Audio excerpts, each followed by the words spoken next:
SPDI, saya guru SKI di MTS Swasta Timbang Langsa, sekaligus mahasiswa PPG dalam jabatan K1 gelombang kedua tahun 2023.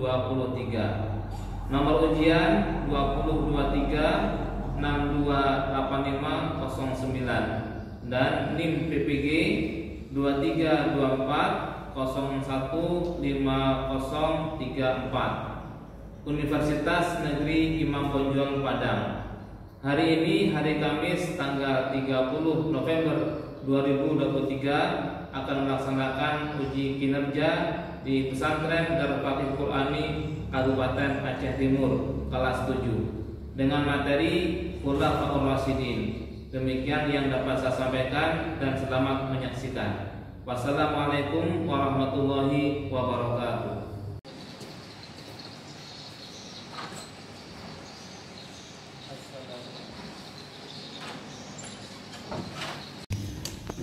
Assalamualaikum. Waalaikumsalam. Ista'ina.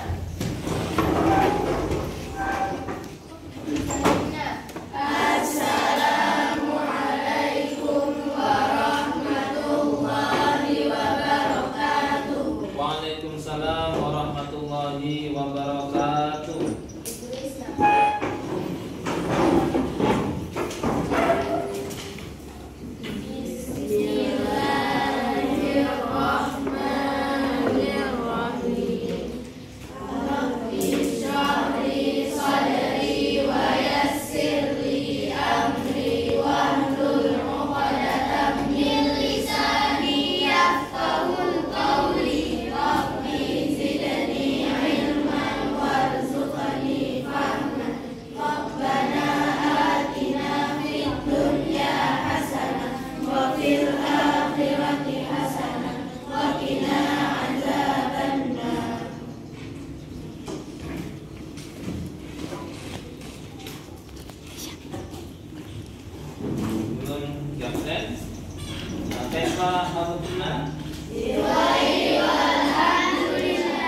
Baik semuanya ya.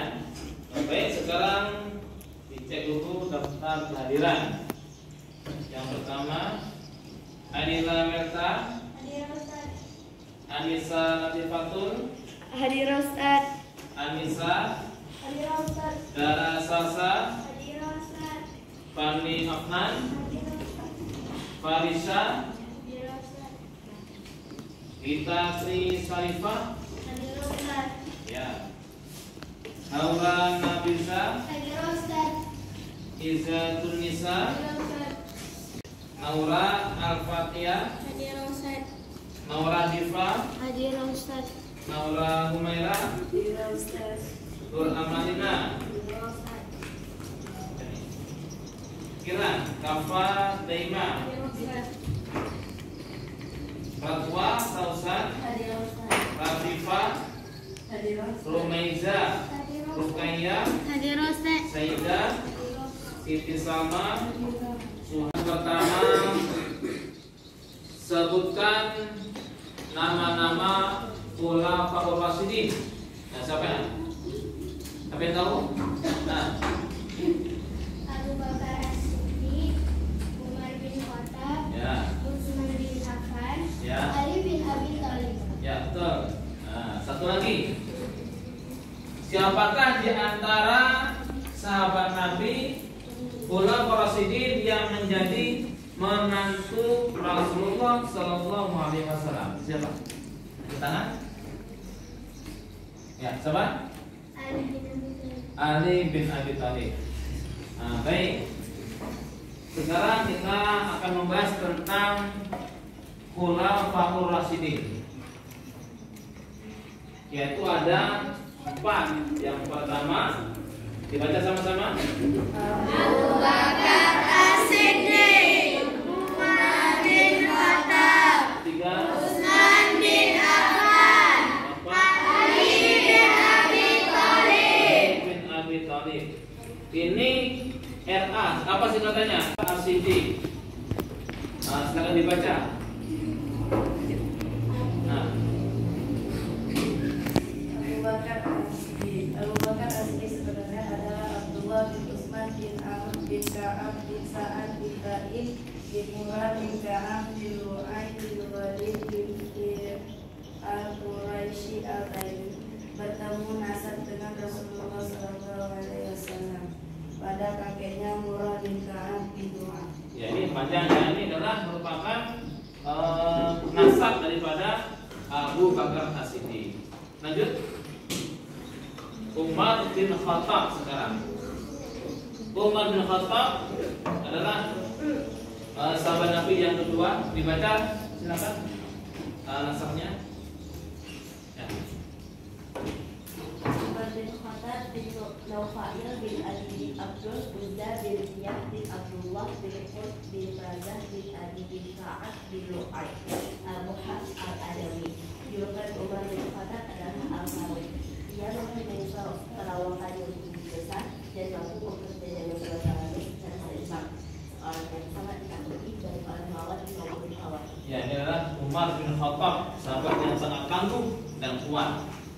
Nah, silakan nanti bisa kita lihat videonya ya. Yang ketiga, biografinya adalah Utsman bin Affan. Silakan dibaca. Ya, yang keras suaranya.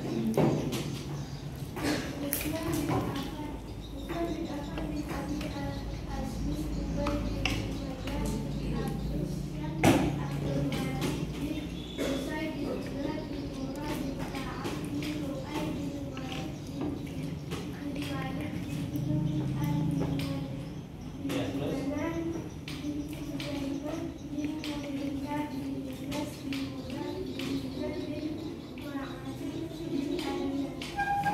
Baik, lanjut yang keempat. Biografi daripada Ali bin Abi Thalib. Silakan dibaca. Siapa? Ya.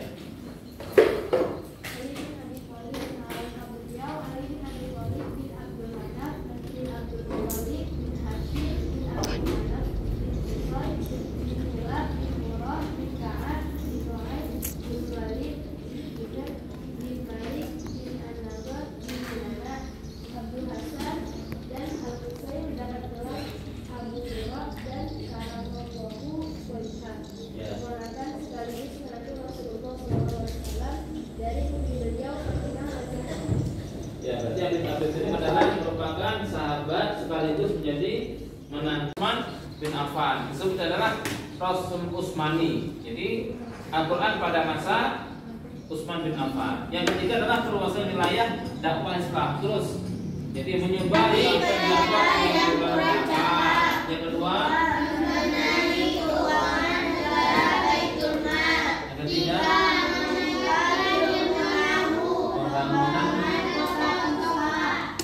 kota Kufah. Nah,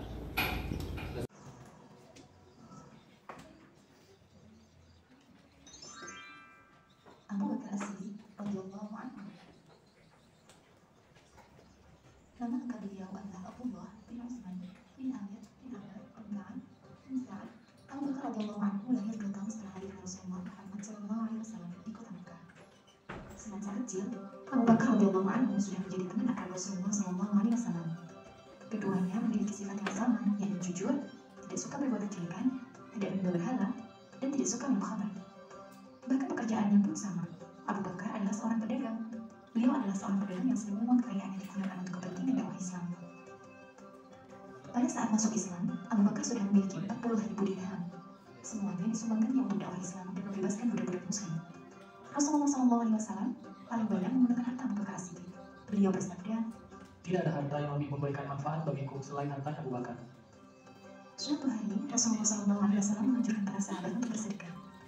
Saat itu Umar bin Khattab sedang memiliki harta, maka Umar pun segera pulang sembari berkata, Hari ini, walaupun hari ini saja, aku akan mendahului kebaikan Abu Bakar. Umar pulang mengambil sekarang hartanya lalu menemui Rasulullah SAW. Sesampainya di hadapan beliau, Umar ditanya, Berapa yang aku tinggalkan untuk keluargamu?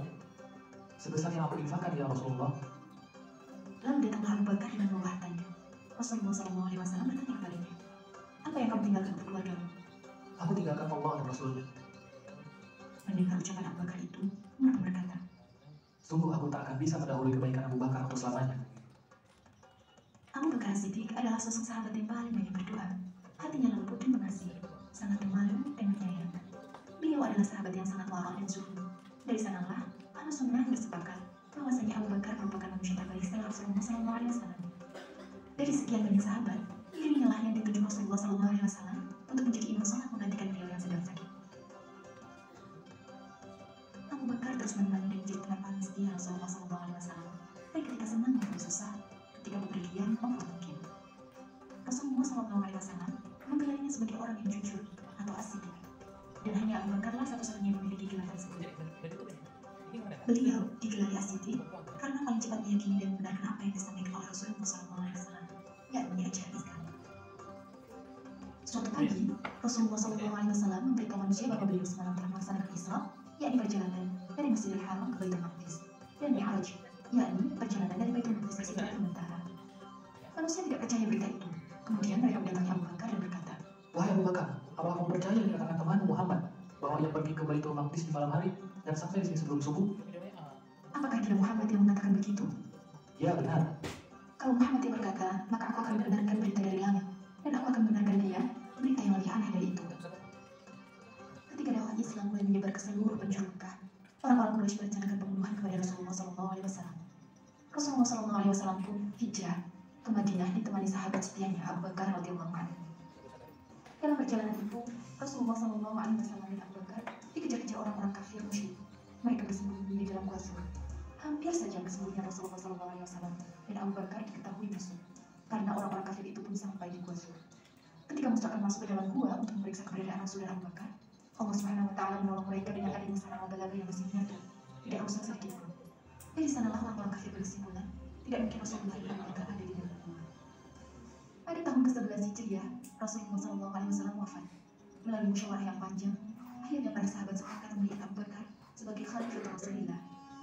Setelah beliau diangkat menjadi khalifah, beliau menyampaikan pidato singkat namun bermakna di Masjid Nabawi. Beliau memuji Allah dan berkata, Wahai sekalian manusia, sesungguhnya aku telah diangkat menjadi pemimpin kalian, padahal aku bukan orang terbaik di antara kalian. Jika aku berbuat baik, maka bantulah aku. Jika aku berbuat keliru, maka luruskanlah aku. Kejujuran itu adalah amanah, dan kedustaan itu adalah khianat. Orang-orang yang lemah di antara kalian adalah kekuatan bagiku. Semoga aku bisa menunaikan haknya, insya Allah. Dan orang-orang yang kuat di antara kalian adalah lemah, sampai aku ambil kewajibannya secara benar, insya Allah. Tidaklah suatu kaum meninggalkan jihad fisabilillah, kecuali Allah pasti akan menghinakan mereka. Dan tidak suatu kaum melakukan perbuatan keji dan maksiat, kecuali pasti Allah akan memberikan azab. Al-Qaza yang dia mengatakan Nabi, anak Rasul. Kemudian perluasan juga pengembangan wilayah Islam supaya berkembang bukan di Mekah saja, tetapi Mekah, Madinah dan sekitarnya. Dan juga pengumpulan ayat-ayat Al-Quran, karena pada masa Nabi Al-Quran itu begitu ada wahyu ditulis oleh jurutus Nabi di pelepah kurma, ada di kulit-kulit hewan, ada yang di dinding, di batu, jadi dikumpulin terus supaya tidak hilang. Sebab apa? Ketika berperang, sahabat Nabi yang menghafal Quran itu banyak yang wafat, yang gugur, takut hilang hafalannya, jadi yang ditulis dikumpulkan balik. Berikutnya yang kedua, prestasi daripada Umar bin Khattab. Nah, baca sama-sama. Yang pertama, Terusan riwayat Islam, dakwah Islam sampai ke Suriah, Persia, dan Mesir. kedua, Membagi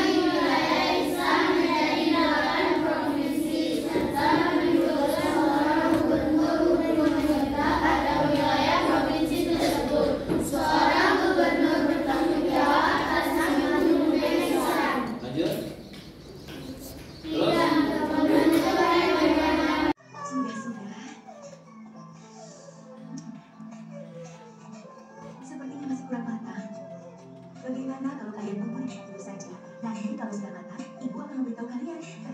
Baik, Bu. Benar ya, Bu. Ayo deh, kita tunggu di sini ya.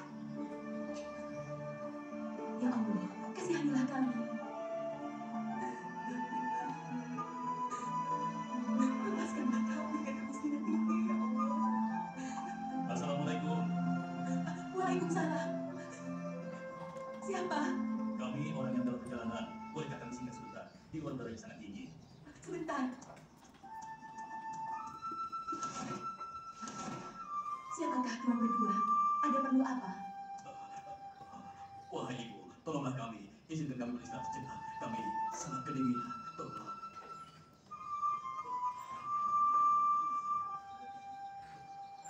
Baiklah, silakan masuk. Tapi maaf, saya sedang sibuk sehingga tidak bisa melayani kalian. Kalau kalian ingin sekedar istirahat sebentar, silakan di sini. Alhamdulillah. Terima kasih ibu.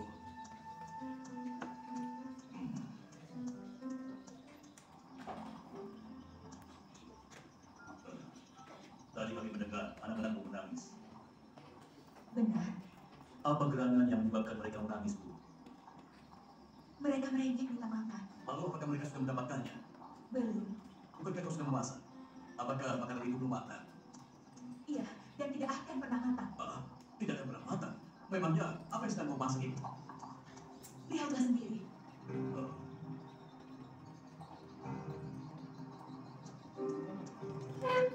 Oh, oh.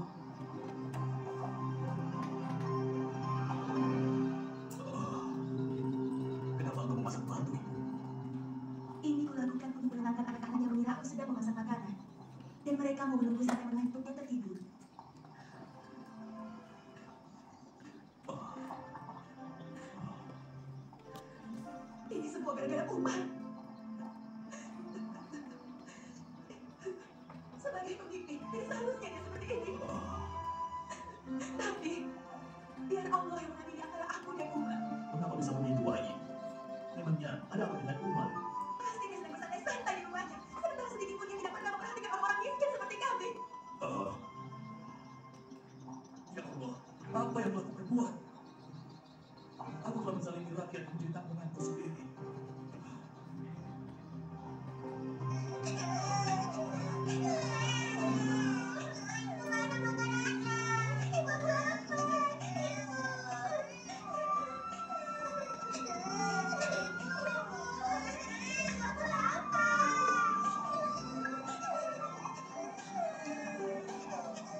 Astagfirullahaladzim. Mungkinkah masih banyak orang yang telah lebih dewasa? Sementara aku tidak mendampingi. Ya Allah, ampunilah hamba dengan doa ini. Berilah kekuatan dalam menjaga diri dengan amanah. Hei ibu, jangan bicara sembarangan ya. Ibu tahu tidak? Baiklah ibu, kami mohon pamit dulu. Terima kasih atas kebaikan ibu. Semoga Allah membalasnya. Aslam, mari kita pergi. Assalamualaikum.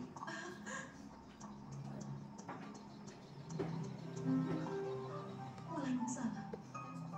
Aneh. Lancar sekali. Dia tidak tahu sedang berhadapan dengan siapa.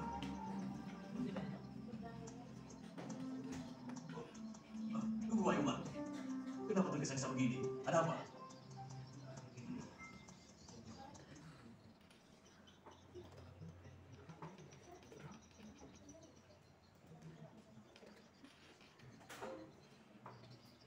Utsman bin Affan disebut adalah Rasul Utsmani. Jadi Al-Quran pada masa Utsman bin Affan. Yang ketiga adalah perluasan wilayah dakwah Islam terus.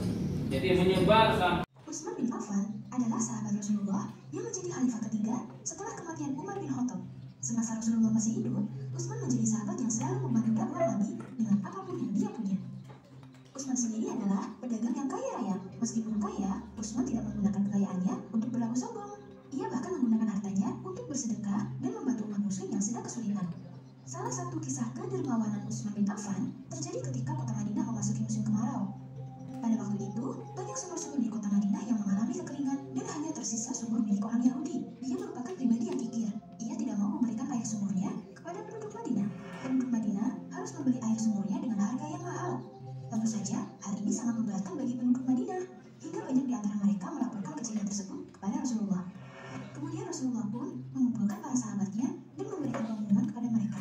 Wahai sahabat-sahabatku, adakah di antara kalian yang sekiranya bersedia untuk membeli sumur milik Yahudi itu, lalu menyumbangkannya kepada umat? Utsman bin Affan yang terkenal dermawan langsung menerima tawaran Nabi. Biar saya saja yang membelinya, wahai Rasulullah. Utsman pun langsung melangkahkan kakinya menuju rumah si pemilik sumur. Di sana, ia bertemu dengan si Yahudi dan mendiskusikan tentang harga sumur yang akan dibeli. Wahai Fulan, maukah kau jual sumurmu itu? Tanya Utsman. Si Yahudi langsung menggelengkan kepala. Saya tidak mau menjualnya. Sumur itu sudah menjadi mata pencaharian saya. Jika saya jual, maka saya tidak akan mendapatkan uang lagi. Utsman tidak menyerah. Dia menawarkan usulan kepada pemilik sumur. Bagaimana jika saya membeli separuh sumurmu? Si Yahudi itu bingung dan bertanya kepada Utsman. Apa maksud Anda, wahai Utsman? Dengan lembut, Utsman berusaha menjelaskan kepada si Yahudi. Kita pakai sumur itu secara bergantian. Misalkan, hari ini sumur itu milikku. Nanti, keesokan harinya, sumur itu menjadi milikmu. Sehingga kau tetap bisa menghasilkan uang pada hari tersebut. Mendengar solusi Utsman yang menguntungkan bagi dirinya, si Yahudi akhirnya mau melepas sumurnya dengan harga 12.000 dirham kepada Utsman. Keesokan harinya, Utsman segera mengumumkan kepada penduduk Madinah, wahai penduduk Madinah, sekarang kalian bisa menimba air dari sumur ini secara bebas pada hari ini. Ambillah sebanyak yang kalian mampu, dan sehingga bisa kalian gunakan hingga esok. Setelah pengumuman itu, penduduk Madinah pun langsung mengambil air ke sumur itu hingga mereka bisa menjadikan cadangan air untuk esok hari. Sebab pada hari berikutnya, sumur tersebut milik orang Yahudi. Sejak saat itu, penduduk Madinah tidak lagi kekurangan air. Si Yahudi pemilik setengah sumur merasa rugi karena tidak ada lagi yang membeli air pada hari saat sumur itu menjadi miliknya. Akhirnya, ia tidak lagi mendapatkan penghasilan dan memutuskan untuk menjual setengah sumur sisanya kepada Utsman dengan harga 8.000 dirham. Utsman pun setuju untuk membeli setengah sumur tersebut dengan harga yang sudah ditetapkan. Sekarang Utsman menjadi pemilik sumur seutuhnya. Selanjutnya, Utsman menginfakkan sumur tersebut di jalan Allah, menjadikan sumur tersebut milik kaum muslim. Hingga saat ini, sumur Utsman bin Affan masih bisa kita temui, bahkan setelah mengalirkan air selama 1.400 tahun. Masjid yang dibahas yaitu Masjid Haram, Masjid Nabawi, Masjid Al-Aqsa, Yerusalem dan Masjid Amru bin Mesir. Baik, sekarang lihat petanya. Ini ada peta, tekan. Tekan 2 kali.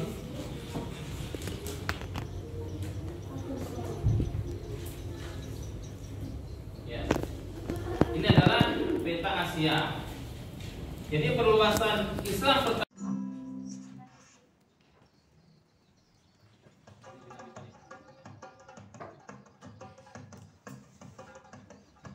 Ali bin Thalib merupakan menantu Rasulullah karena Ali menikah dengan Fatimah. Beliau mempunyai julukan Haidar yang berarti seekor singa. Ayah dan ibu Ali berasal dari Bani Hashim. Ia merupakan putra dari paman Rasulullah yaitu Abu Thalib. Orang-orang Quraisy semakin hari semakin membenci Rasulullah. Mereka tidak ragu menyakiti bahkan membunuh siapapun yang mengikuti ajaran Nabi Muhammad. Demi keselamatan para muslimin, Rasulullah menyuruh umatnya untuk hijrah ke Madinah karena mereka akan lebih aman di sana. Pada suatu malam ketika masih gelap gulita, tampak sekelompok orang-orang Quraisy yang membawa pedang dan tombak berkumpul. Mereka sedang mengelilingi suatu rumah yang saat itu ditempati oleh Nabi Muhammad bersama Abu Bakar dan Ali bin Abi Thalib. Orang-orang Quraisy itu berencana untuk mengepung rumah Nabi Muhammad. Mereka ingin menangkap dan hendak membunuh Rasulullah di rumah itu. Namun mereka masih menunggu perintah dari Abu Jahal yang merupakan salah seorang pemimpin penduduk Mekah yang membenci kaum muslim. Sementara di dalam rumah, Ali bin Abi Thalib diperintahkan untuk berbaring di tempat tidur dan memakai selimut yang biasanya digunakan oleh Nabi Muhammad. Sedangkan Abu Bakar mempersiapkan cara untuk keluar dari rumah yang sudah dikepung ketat oleh para orang Quraisy. Allah Subhanahu wa Ta'ala kemudian menurunkan mukjizat yang menyebabkan orang-orang Quraisy itu tiba-tiba mengantuk dan akhirnya tertidur pulas. Rasulullah dan Abu Bakar akhirnya bisa keluar dari rumah dengan selamat dan pergi meninggalkan kota Mekah untuk hijrah ke Madinah. Ketika menjelang pagi, para pasukan Quraisy mulai terbangun keherangan. Abu Jahal yang juga kebingungan dengan segera memerintahkan untuk masuk ke rumah Rasulullah. Ketika sampai di kamar tidur, mereka menjadi sangat bersemangat karena mengira Rasulullah masih tertidur di atas ranjangnya. Mereka kemudian mengelilingi tempat tidur itu sambil membawa pedang yang terhunus. Salah satu dari mereka kemudian berkata, "Hai Muhammad, bangunlah, kami datang untuk membunuhmu." Ali lalu membuka selimutnya. Sontak orang-orang Quraisy yang hendak membunuh Rasulullah pun terkejut. "Aku bukanlah Muhammad yang kalian cari," kata Ali kepada para orang-orang Quraisy itu. Abu Jahal yang semakin marah membentak, "Hai Ali, kenapa bukan Muhammad yang tidur di sini? Di mana dia berada?" Ali menjawab dengan santainya, "Aku tidak tahu, semalaman aku hanya tidur di sini." Orang-orang Quraisy yang durhaka itu kecewa karena gagal membunuh utusan Allah. Mereka lalu meninggalkan Ali dan keluar dari rumah Rasulullah dengan tangan hampa. Di Mekah, Ali tinggal selama 3 hari untuk menjalankan tugas yang diberikan oleh Rasulullah. Selanjutnya, Ali ikut hijrah ke Madinah dengan berjalan di malam hari dan bersembunyi di siang hari. Ia juga membawa 2 ekor kambing untuk membantunya membawa barang bawaan sekaligus untuk menghapus jejaknya agar tidak diikuti oleh orang-orang kafir Quraisy. Sedangkan dalam perjalanan hijrahnya bersama Abu Bakar, Rasulullah beristirahat sejenak di dalam Gua Thur selama 3 hari. Pada saat itu, hanya ada 4 orang yang mengetahui keberadaan mereka. 3 di antaranya adalah putra-putri Abu Bakar, yaitu Abdullah, Aisyah, dan Asma, serta 1 pembantu mereka, yaitu Amir bin Fuhairah. Begitulah salah satu kisah yang menceritakan tentang kecintaan Ali bin Abi Thalib terhadap Rasulullah.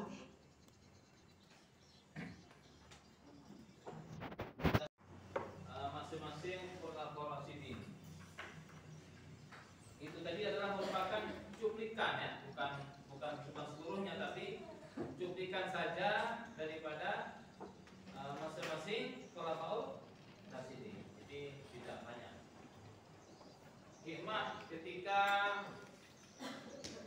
Umar bin Khattab, apa tadi materi yang di dalam video Umar bin Khattab, bisa jelas sedikit.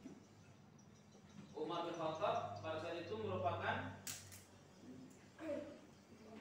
orang kuat yang rela berdakwah di jalan Allah, sehingga raganya, ya kan, umurnya siap untuk membela agama Allah. Itu pewaris daripada Rasulullah SAW. Kemudian yang berikutnya, video daripada yang kedua, Umar bin Khattab. Walaupun orangnya kuat, tetapi ketika menghadapi masyarakat yang miskin tetap dengan lemah lembut. Dan yang ketiga adalah Utsman bin Affan, orang yang dermawan yang sampai sekarang sumur hasil sedekah kepada kaum muslimin masih bisa kita gunakan. Barangkali yang mau yang sudah pernah ke Madinah umroh, di sana masih ada namanya sumur Utsman bin Affan. Ali bin Abi Thalib adalah rela untuk tidur di tempatnya Rasulullah ketika mau hijrah, padahal itu nyawa taruhannya. Itu kalau salah bisa mati, tetapi karena cinta kepada Rasulullah rela jiwanya, raganya untuk mengganti posisi tidur kepada Rasulullah SAW. Baik, selanjutnya halaman dengan 14. Nah, kita membuat kelompok ya. Semangat membuat 5 kelompok. Kita akan melaksanakan mengerjakan tugas.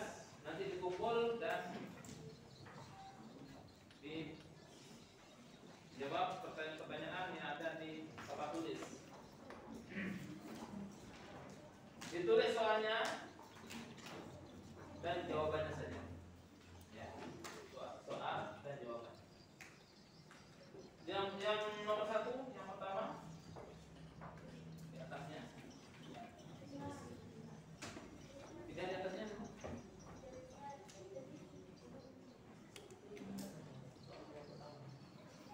Ya.